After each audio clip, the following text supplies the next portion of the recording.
فَبِأَيِّ آلَاءِ رَبِّكُمَا تُكَذِّبَانِ Which of my blessings should you deny?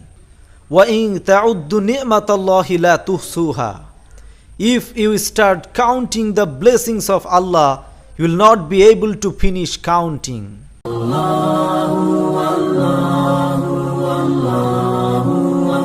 Hazrat Ibrahim Adham Rahmatullahi alayhi was asked, we pray to Allah but our prayers or dua are not granted.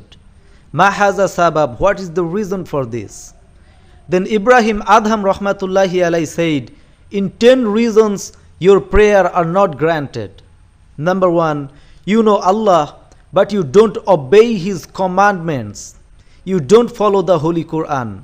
You don't model after the example of the Prophet Hazrat Muhammad sallallahu alaihi wasallam.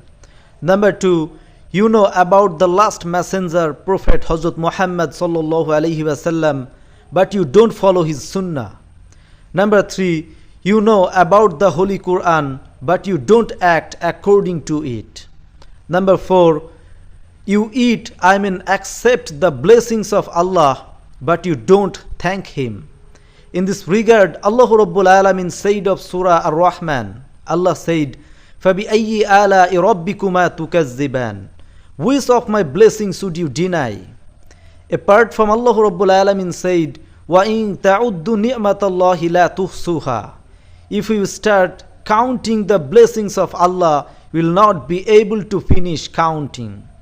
Number 5, you know about paradise, but don't search for it.